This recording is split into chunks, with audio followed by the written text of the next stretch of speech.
آج انشاءاللہ تعالی ہم سورۃ التوبہ کی آیت نمبر 54 پڑھتے ہیں اور اس آیت کو سمجھنے کی کوشش کرتے ہیں۔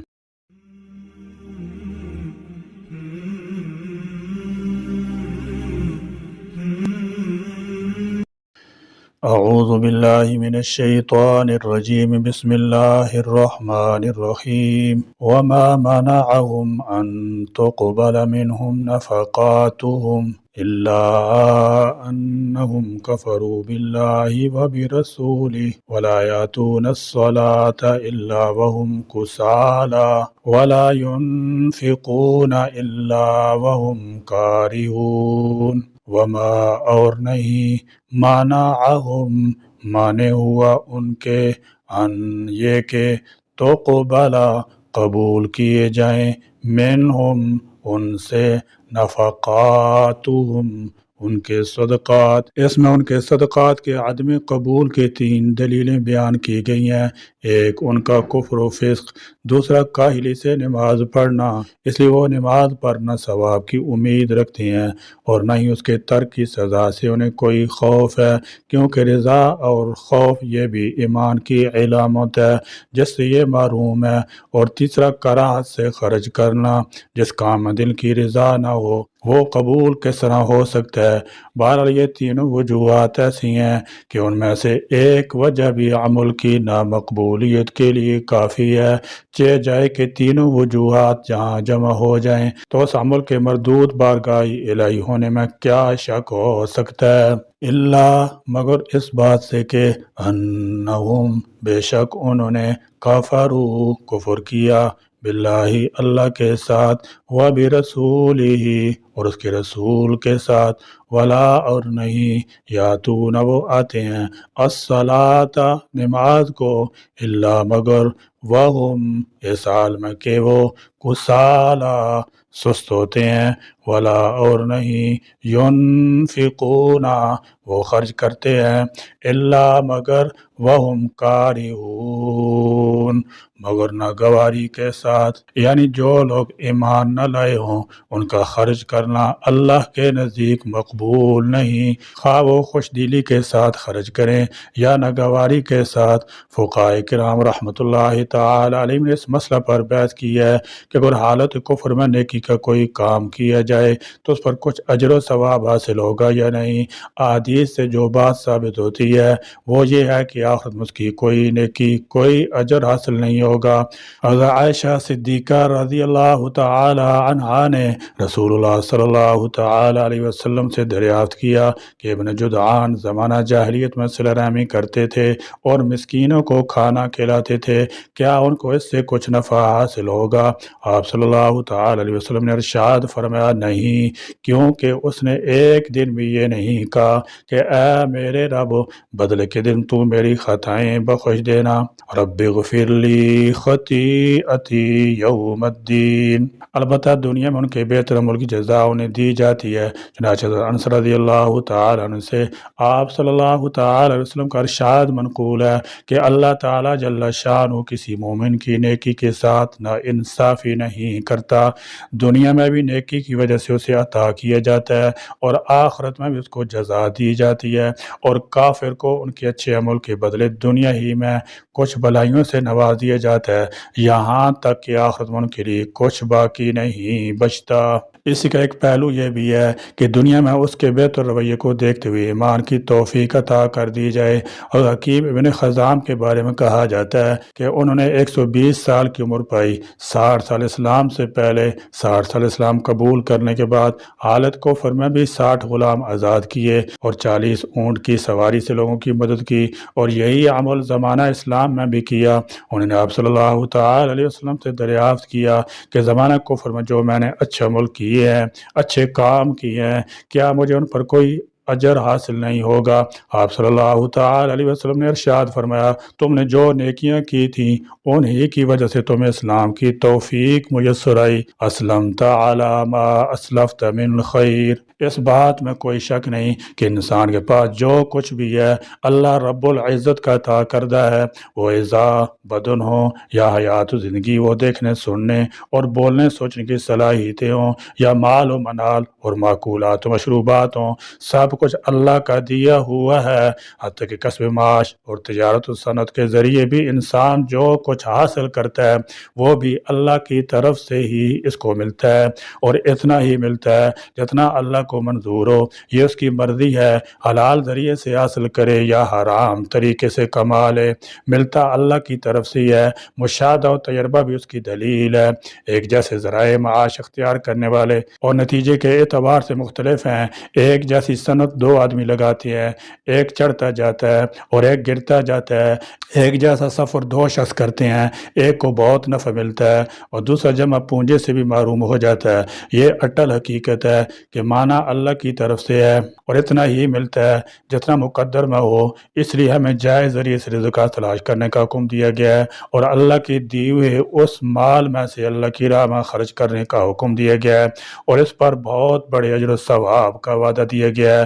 یہ اللہ رب العزت کا بہت بڑا فضل اور احسان ہے کہ اللہ تعالیٰ اس مال کو خرچ کرنے پر اجر عظیم عطا کرتے ہیں جو اللہ تعالیٰ کا ہی دیا ہوا ہے۔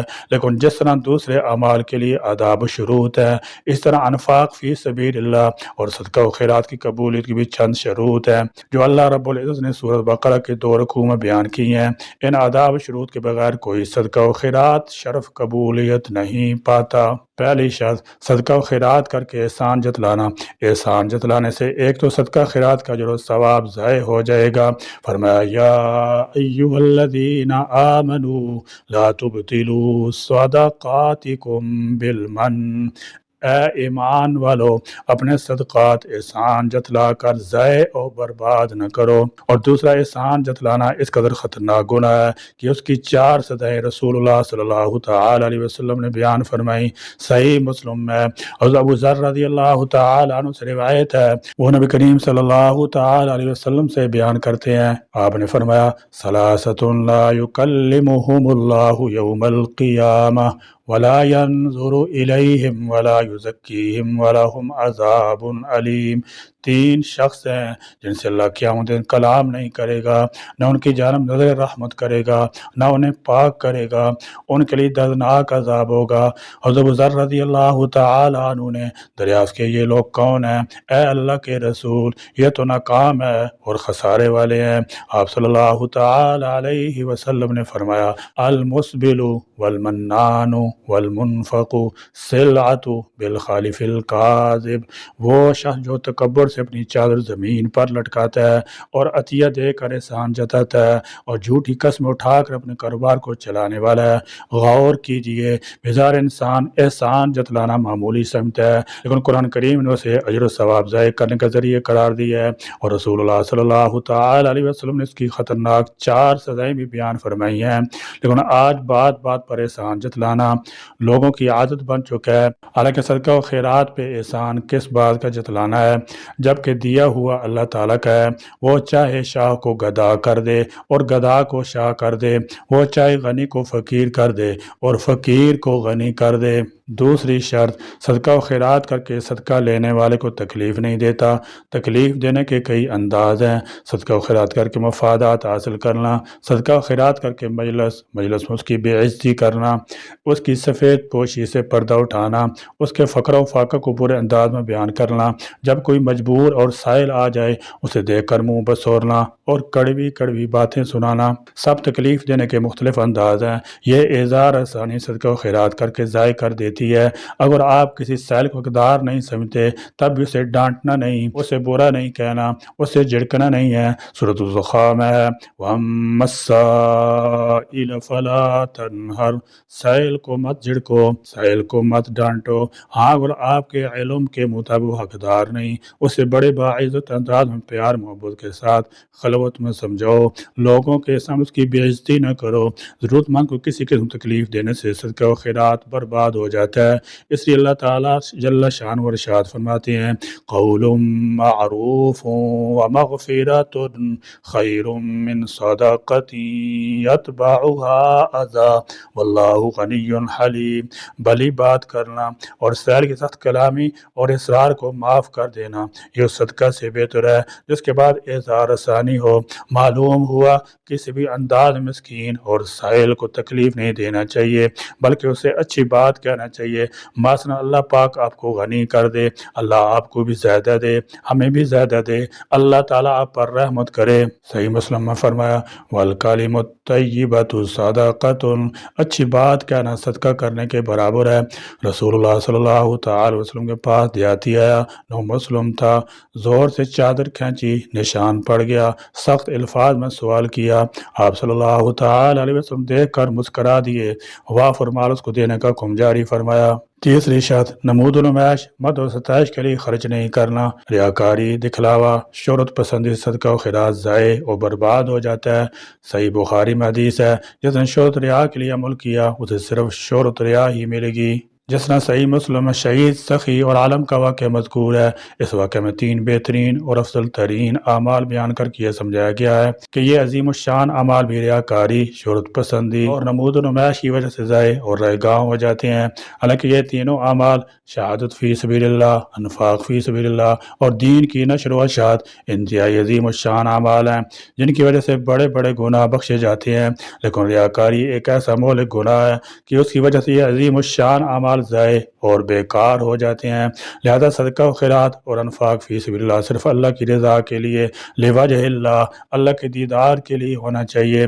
انما نطعمکم لوجہ اللہ لا نرید منکم جزاء ولا شکورا، یہ اللہ کے نیک بندوں کا بیان ہے کہ ہم تمہیں صرف اللہ کا چہرہ دیکھنے کے لیے کھلاتے ہیں، ہم تم سے کسی قسم شکریہ اور بدلہ طلب نہیں کرتے۔ آج ریاکاری، شہرت پسندی نے معاشرے کو گھیر رکھا ہے، حتیٰ کہ خرچ ہی وہاں کیا جاتا ہے جہاں ڈنڈورا پیٹا جائے، حالانکہ اچھی نیت سے اعلانیہ اور جاری صدقہ کے مقابلے میں پوشیدہ خفیہ صدقہ کئی درجے زیادہ افضل ہے۔ چوتھی شرط صرف رزق حلال سے صدقہ کرنا۔ ان اللہ طیب لا یقبل الا طیبا، یقیناً اللہ پاک ہے اور پاک چیز کو ہی قبول کرتا ہے۔ اللہ تعالیٰ طہارت کے بغیر نماز قبول نہیں کرتا، مال حرام میں سے صدقہ قبول نہیں کرتا۔ پانچویں شرط عمدہ اور معیاری چیز صدقہ کرنا، اللہ کی راہ میں اچھی چیز نہیں خرچ کرتے، جس طرح چوتھے پارے کی پہلی آیت میں لن تنالوا البر حتی تنفقوا مما تحبون، تم کبھی نیکی کے اعلیٰ مقام کو نہیں پا سکتے یہاں تک کہ تم اپنی انتہائی محبوب اور پسندیدہ چیز اللہ کی راہ میں خرچ کرو۔ سورہ بقرہ میں ولا تیمموا الخبیث، پسندیدہ، عمدہ اور معیاری مال خرچ کیا جائے، نکما اور گھٹیا مال خرچ نہ کیا جائے۔ آج لوگ مجل قسم کے کالے بکرے جن سے چلا بھی نہیں جاتا، جن کی کھال میں کیڑے پڑے ہوتے ہیں، مدارس میں طلبہ کو دے آتے ہیں اور خود اعلیٰ عمدہ اور معیاری گوشت کھاتے ہیں۔ اللہ کی قسم کل قیامت کے دن ایسے لوگوں کو اس قسم کے بکروں کا گوشت کھانا پڑے گا۔ سنن ابی داؤد میں حدیث ہے ایک شخص ردی کھجوریں مسجد میں لٹکا دی، آپ تشریف لائے، ان ردی کھجوروں کو چھڑی ماری اور فرمایا یہ ردی کھجوریں لٹکانے والا قیامت کے دن ردی کھجوریں ہی کھائے گا۔ اللہ تعالیٰ جل شانہ ہمیں تمام آداب و شروط کے مطابق اللہ کا دیا ہوا مال اللہ کی راہ میں خرچ کرنے کی توفیق عطا فرمائے۔ یا اللہ کریم نمازوں کا ذوق، شوق اور فکر سے ادا کرنے کی توفیق عطا فرما۔ یا اللہ کریم اپنے راستے میں مال اخلاص کے ساتھ خرچ کرنے والے ہوں۔ یا اللہ کریم ریا، نمائش جو منافقانہ اعمال میں سے ہیں ان سے ہمارے دل و دماغ کو پاک رکھیے اور ان سے کامل طور پر بچا دیجیے۔ آمین۔ وآخر دعوانا الحمدللہ رب العالمین۔